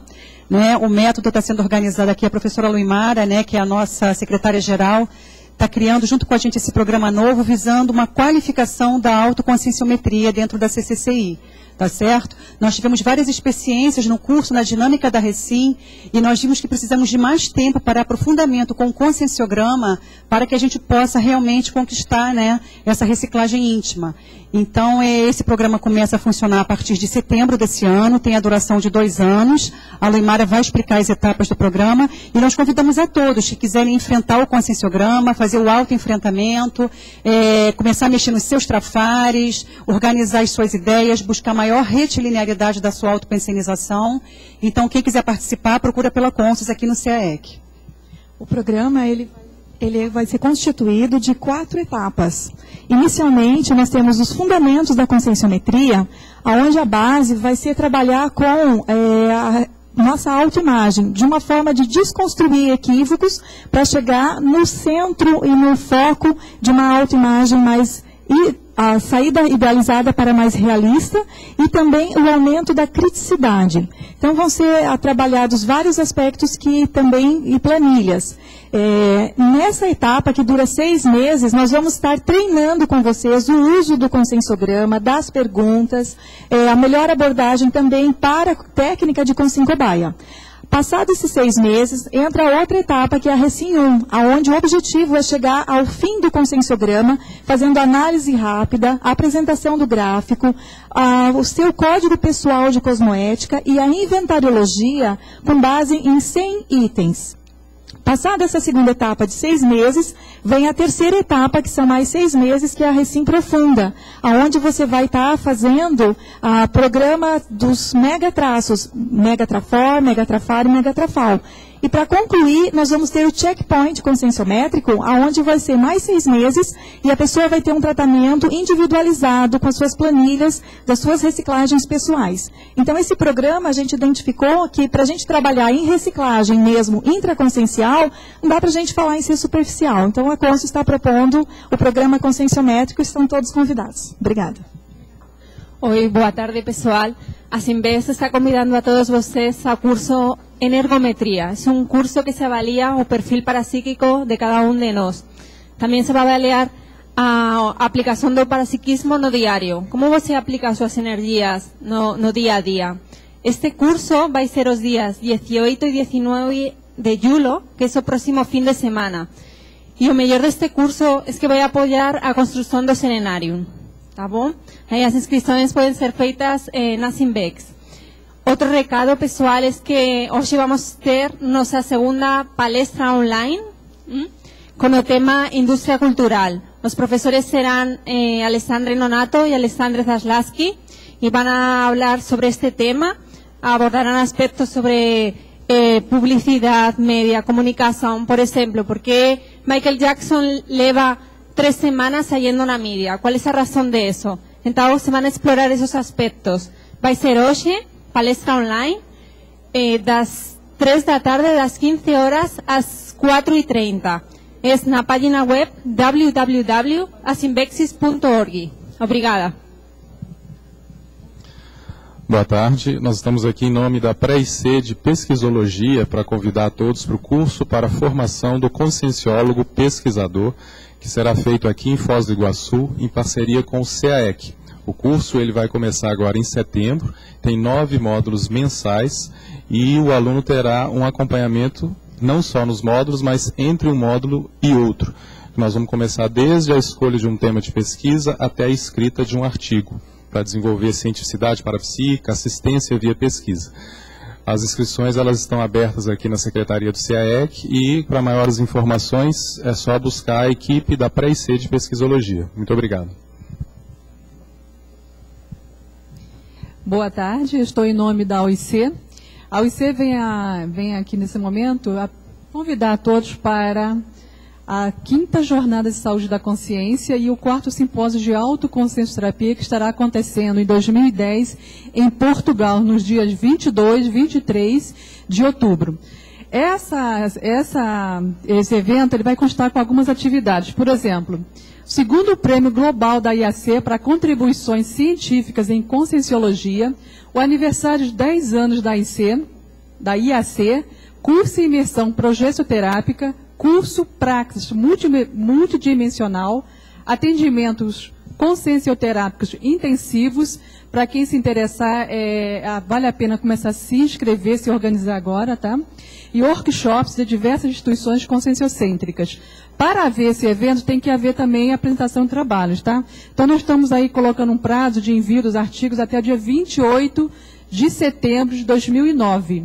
Maiores informações, por favor, contactar a OIC no telefone 3025-1404 ou mandar um e-mail para pesquisa@oic.org.br. Contamos com a presença de todos. Obrigada. Bem, o SEC convida a todos aí para esse final de semana o curso acoplamentário. O tema do curso é anticonflituosidade. Então, nesse final de semana, vamos ter o acoplamentário com os professores Moacir e o Alcir. As pessoas interessadas, então, é só procurar a recepção do CAEC ou via telefone, e-mail, tá? Para poderem aí se inscrever no acoplamentário desse final de semana. Obrigado.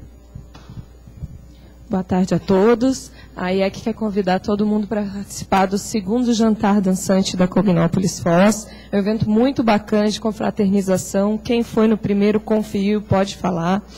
Tem muita gente preocupada com a roupa, que é isso, tem que botar gravata, tem que botar aquilo. Gente, não se preocupem com a roupa. Vamos aproveitar esse momento de confraternização, da gente se reunir, participar junto aí, fazer parte da civilização um pouquinho, né, a cada 2 anos. A gente está aqui disponível para ajudar todo mundo, essa questão da roupa. O que precisar a gente resolve, né? Ninguém deve deixar participar por causa disso, né? As mulheres tirem o terno e a gravata do marido do guarda-roupa, vamos junto, vamos lá. A gente ajuda todo mundo a se produzir, nem que a gente tenha que montar um camarote aqui dentro, tá? Então, o jantar é dia 25 de julho, sábado, às 19 horas, no Iguaçu Resort, antigo Bourbon Golf, né? Os ingressos são R$40 para os 200 primeiros, à venda no CAEC, no discernimento, na IEC, também com os nossos vendedores credenciados. Tá bom? Muito obrigada. Uma boa tarde a todos. Nós queríamos convidar aqueles que quiserem dar um abraço, na verdade, né, de despedida, de até logo, ao professor Jaime. Hoje, a partir das 18 horas, no Salão de Festas do edifício Torre Azul, que fica na rua Jorge Sanvas, 1523, nós vamos estar nos reunindo lá, né, para prestigiar o nosso professor Jaime, a doutora Ieda, que é a esposa dele que está aqui, e um filho que vem também. Tá certo? Então ficam todos convidados. Quem quiser contribuir com um salgado, um doce, um refrigerante, também será bem-vindo. Obrigada. Para amanhã teremos verbete Curiosidade Pesquisística, ganhou com 9 votos.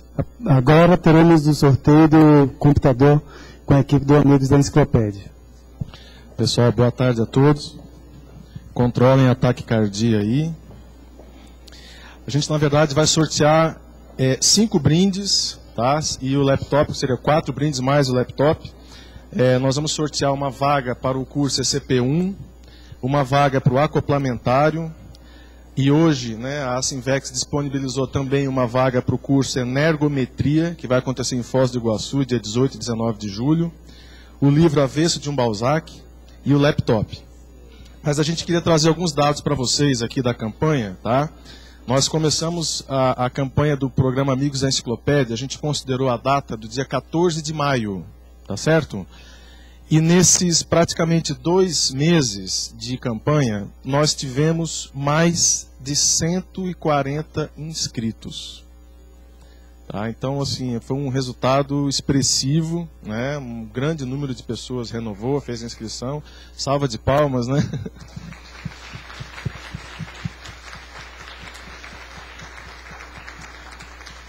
E a gente queria agradecer demais, tá, a todos que participaram, todos que estão pensando em participar, a gente já agradece antecipadamente. Tá? Então, hoje nós somos 314 amigos. Quem está acompanhando no site, lá estava acostumado com 370, 380 amigos.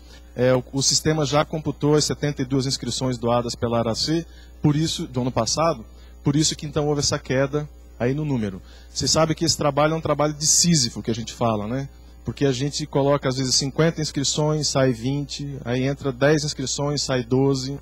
Então as pessoas ficam se perguntando, mas cadê os amigos, né? A gente faz tanta inscrição e não aparece. Na verdade, aparecem, só que os vencimentos também aparecem, né? E aí tem que levar isso em consideração. Mas, de fato, hoje, pessoa física, inscrições, nós temos 314. Vou passar a palavra aqui agora para o Álvares, que vai tocar o sorteio. Boa tarde a todos. Primeiro, avisar a todos que esse sorteio está sendo auditado, dessa vez agora pelo nosso amigo aqui, Marcos Dung. E já pedimos a ajuda da nossa amiga Ami também para ela fazer o sorteio. É que não está no sorteio. Então só um minutinho, Julinho. Você já... primeiro aviso aqui que a gente gostaria de dar, que as pessoas que já foram sorteadas naquele primeiro sorteio, elas automaticamente não participarão deste segundo sorteio, mas a gente incluiu aqui as pessoas que receberam o prêmio e que devolveram o prêmio para ser sorteado novamente. Então, no caso, algumas pessoas, a Cristina de Oliveira Pacheco, que doou o notebook de volta para a doação, ela também voltou aqui para a lista, o Leonardo Firmato também e a Nirce, que recebeu o ECP1. Então, o nosso primeiro prêmio... Avesso. Ah, tá. Nós vamos sortear agora, então, esse livro, Avesso de um Balzac Contemporâneo, tá? Um livro do professor Osmar Ramos Filho. Primeiro.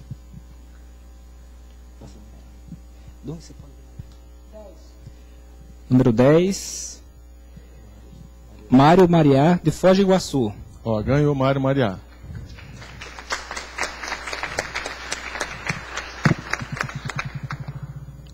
Bom, o próximo sorteio aqui vai ser uma vaga no curso ECP1. Opa. Volta. Auditor, olha aqui, caiu. Número 154.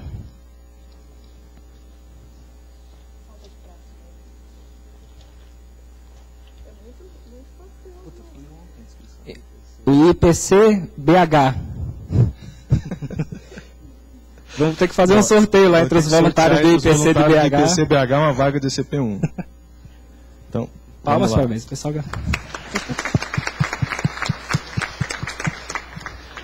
Agora a vaga no Energometria, um curso que vai acontecer em Foz do Iguaçu, 18 e 19 de julho. Tá. Esse curso é bom a gente deixar um lembrete que é o seguinte, ele vai ocorrer semana que vem aqui em Foz do Iguaçu, e caso algum amigo de fora de Foz do Iguaçu que for sorteado e não puder comparecer, ele vai poder doar esse curso para uma outra pessoa que possa vir fazer o curso aqui em Foz. Número, então, do Energometria, 58. Número 58, Áurea Andriolo, é daqui de Foz do Iguaçu mesmo. Ganhou.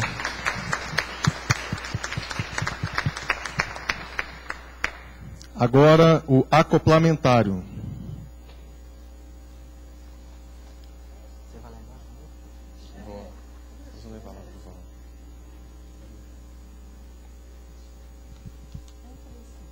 Um, 3, 5.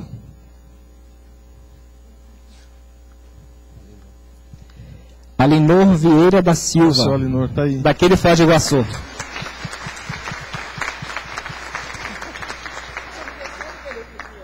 Vamos lá. Presente de aniversário, Alinor? Bom, agora nós vamos sortear aqui o laptop. Só que a gente não quer ter essa responsabilidade, né? Então, sei lá, né? Não, deixar para o Valdo escolher aqui. Não, mas esse aqui... Tudo combinado já, Valdo. Você deixa? Amigo? Tudo combinado.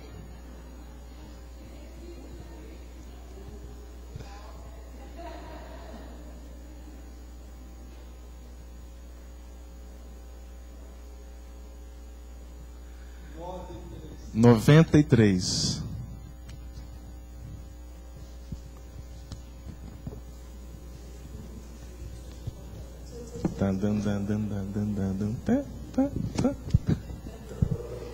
Marco Jacinto de Camiles Bueno, de Porto Alegre. Oh, bacana. Obrigado.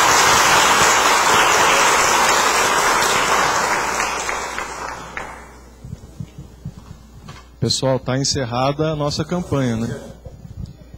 Encerrou-se a campanha inicial, pessoal, mas fica mais uma vez um convite para todas as pessoas interessadas em contribuir com o desenvolvimento da enciclopédia da Conscienciologia, para que nos procurem e façam a sua associação ou renovação do programa Amigos.